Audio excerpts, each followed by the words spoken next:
Hey, I'm Suzanne Taylor. I'm Beth Miller. And we're here today because Mrs. Miller's son, Evan Miller, he fell into a depression and he lost his life because of it. Ms. Miller, can you talk about the signs and what led up to the tragedy? Suzanne, it's really hard to specify and pinpoint the exact moment when I felt like Evan was going through depression.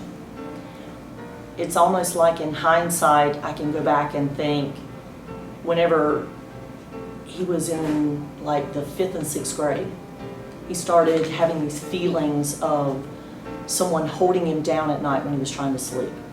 And I thought it was just kind of odd, but I just kind of blew it off as he's just having nightmares, you know, he's just anxious about school and everything else. And he'd always had bouts with headaches, and we had him tested for migraines, and he had cluster migraines, which was just really painful. And sometimes he'd be at school and there would just be a moment where he just couldn't handle being in the classroom anymore. It was just too hard. So we finally got him situated. The headaches kind of ceased a little bit. He kind of outgrew some of it, even though he stayed with the headaches every now and then. And they seemed to come whenever, now and looking back, it was almost like it was when he was feeling that anxiety, which we didn't know that's what it was. In the 9th grade, he met a young man online through one of the chat rooms that we were not even aware of. And he was trying to be friends with this young man who was having issues with school and friends and everything. And he was just chatting with this person who he had just met. And the other person was in a state of mind where the other person wanted to commit suicide. And we found out that Evan was actually trying to help the kid not commit suicide, and told him that he would be his friend and keep him in an upbeat mood and stuff. Well, as things progressed, when Evan got in the 10th grade, the conversations began to become even more in depth, I guess, about suicide, and it became something that he started thinking about. So October of that year, the young man that he was in the chat room with contacted my husband and myself to let us know that Evan was contemplating suicide. Well, we found out that Evan and this young man had become friends, and Evan at first was trying to talk the young man out of suicide himself, but then now it had turned the tables around. Now Evan was contemplating because he felt like life was just too much to handle. Even though on the outside Evan appeared to be joyous, happy, he was the only person that could really make me laugh in a way that was extreme joy. And even though we all have our down days, I just wasn't aware how many of those down times he was having. And sometimes he just kept it to himself.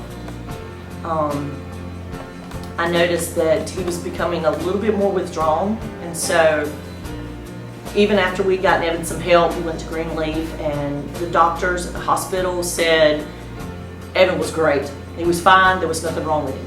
Said that he was the most well-rounded, most level-headed young man that they had ever met. That he didn't need any medication, that he should probably be counseling the other kids, because that's what he was doing in the hospital, was counseling some of the other kids. So we felt very confident that Evan was on the right track, that maybe, you know, it was just a phase he went through. Well, when it came to spring break, the day before, April the 1st, we went to Lowe's. We were picking out light fixtures. He and I had a project we were going to do that week, and we were going to go to the beach later that week. He was excited. He was joyous. We were laughing. We were joking about how funny it was going to be that he was going to try to hang a light fixture and do the wiring for his first time, and how if it didn't work, it would be fun. Anyway, in the middle of all the excitement and everything, that night, April the 1st, Evan found out that the guy that he had been in the chat room with had committed suicide.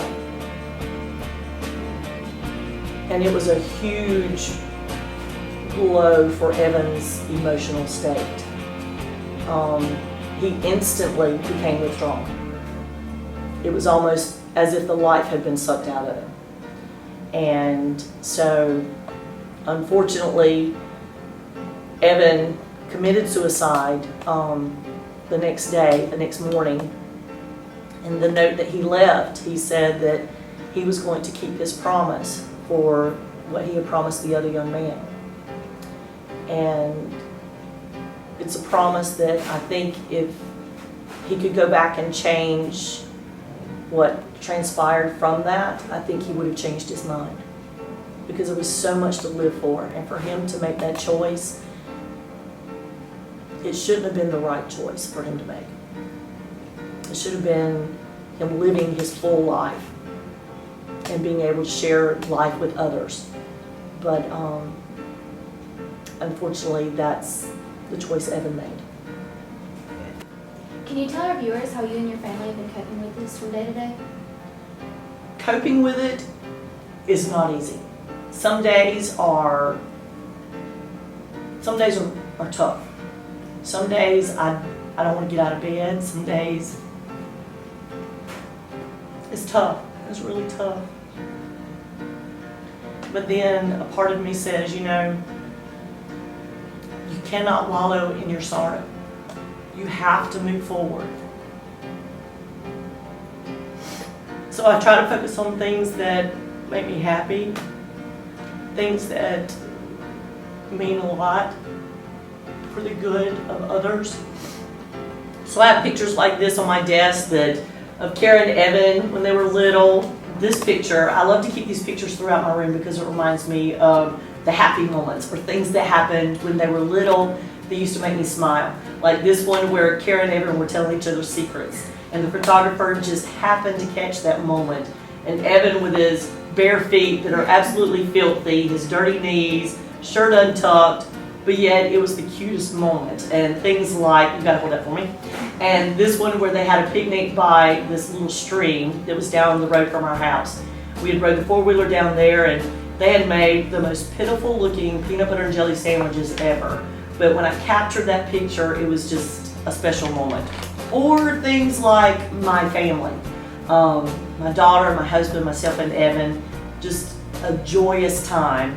Evan, when he was able to go on vacation with his best friend Connor, and just the fun that they had in the mountains and riding roller coasters, and times that he was able to share with his sister. And this is when we went to visit her when she was in college, and it was the funniest thing because I let Evan drive, and I was driving first, but I got a speeding ticket, and so I decided to let Evan drive so I wouldn't get any more speeding tickets. Shouldn't tell you about that. But anyway, just fun times, and I think sometimes we have to focus on the positives and the fun times that we've had with our families, not the negative. Is there anything else you'd like to add? If there was one thing I'd like to say to you and to every young person is put a smile on your face. Force yourself to smile. Look for something good. Go outside, take a breath of fresh air. Take a moment to be thankful for the things that you have and not focus on the things you don't have. There's so many times that we focus on what we don't have whenever we should step back and say, oh gosh, I have eyes that can see. I have a mouth that can talk because I love to talk. I have ears that can hear. My arms work, my feet work, my legs work. I can feed myself. I mean, it's silly things like that that we take for granted, and we don't stop and say, what am I through? This one moment or this one little feeling I'm having right now is not going to tell who I am for the rest of my life. I've just got to make it through. And I have to share this with you that I tell my students all the time that when you're in junior high, middle school and junior high, you're like in a mud puddle. So you're in a mud puddle right now. So you're in the mud puddle, doesn't really go anywhere, it's just there. What happens is if you put a little break in that mud puddle and it starts to flow, and let's say that it keeps flowing and keeps moving, you've got a choice. You can stay in that mud puddle and stay who you are and start to get that filmy mold stuff on top, and it starts to stink and get slimy, and it's just a nasty situation. It's kind of like high school or middle school, junior high. Then you start moving, and if you can flow out of that mud puddle, and then you're into a little bit bigger puddle, and then you get into a bigger puddle, and then by the time you get to high school, you're a junior, senior in high school, it becomes a lake. And you realize, oh my gosh, there's so many more opportunities out there. There's so many things that I've not experienced in life yet. It's like a lake. And then when you graduate high school, it's like an ocean. Your life is an ocean, and it's so deep, and it's so broad, and so vast, and so many wonders in that ocean. The coral, and the reefs, and the fish, and the unusual. There's going to be sharks. There's going to be sharks, and there's going to be snakes, and there's going to be eels, and alligators, and all of those terrible things that come after you. But are you going to be strong enough to stand it? Are you strong enough to make it to your final destination? And you need to know where you're going. Thank you for speaking and sharing with us today. You know what? I appreciate the opportunity. Thank you, sweetie.